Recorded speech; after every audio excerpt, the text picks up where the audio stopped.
আসসালামু আলাইকুম বন্ধুরা। তো আজকে আমি বাসায় কি রান্না করব সেই ভিডিওগুলো আপনাদের সাথে শেয়ার করছি। এই পুঁই শাক দিয়ে ইলিশ মাছের ঝোল রান্না করব। তো আমি এখানে ইলিশ মাছটা ভেজে নিচ্ছি। আর এই ছেটে আমি ইলিশ মাছের এখানে অনেক তেল উঠেছে, সেই তেলটা দিয়ে আমি এখন পেঁয়াজ মশলা সব কষিয়ে নেব। মশলাগুলো কষিয়ে নেব। তো এটা আমার ইলিশ মাছটা ভাজা হয়েছে।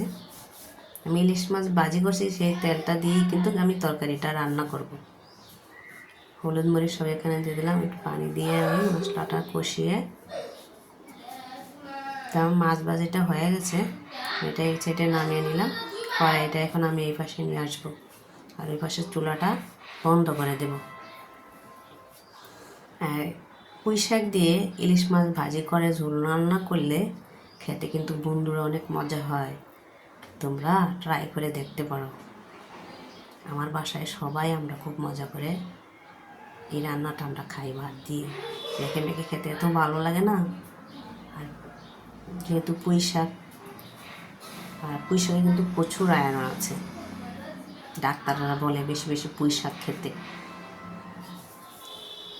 তারপরে আবার আছে, তার সাথে আছে ইলিশ মাছ, আমাদের জাতীয় ইলিশ মাছ। প্রতিনিয়ত গরম গরম ভাতের সাথে গরম গরম পুঁই শাক দিয়ে ইলিশ মাছের ঝোল খেতে খুব মজা। তো এটা আমার তরকারিটা কষলানো হয়ে গেছে। এখন আমি কতক্ষণ নেড়ে চেড়ে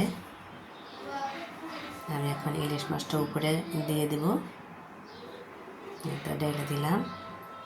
তো যারা না পারো এখান থেকে শিখে নিতে পারো। আমার এই ভিডিওটি আমি ফেসবুকে ছেড়েছি, অনেকে কমেন্ট করেছে পুঁই শাক দিয়ে নাকি তারা কখনো ইলিশ মাছ কীভাবে রান্না করে খায়নি, বলছে ট্রাই করে দেখবে।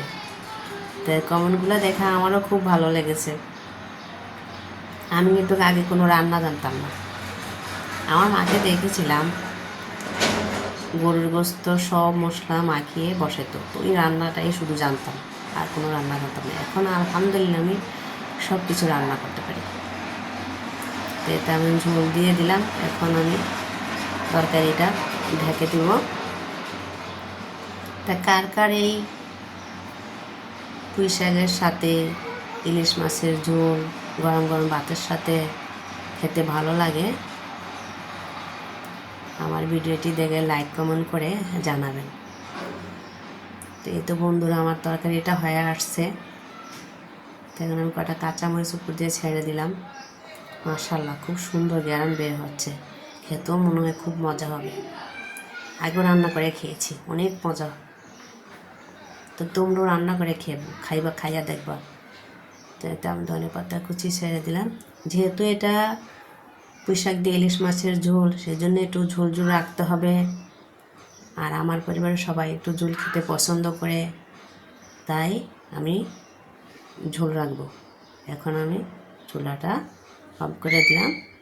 ওকে বন্ধুরা, আমার ভিডিওটি ভালো লাগলে লাইক কমেন্ট করে পাশে থাকবেন। তো আলহামদুলিল্লাহ, ভালো থাকবেন এভরিওয়ান। আসসালামু আলাইকুম, শুভ বিকাল বন্ধুরা।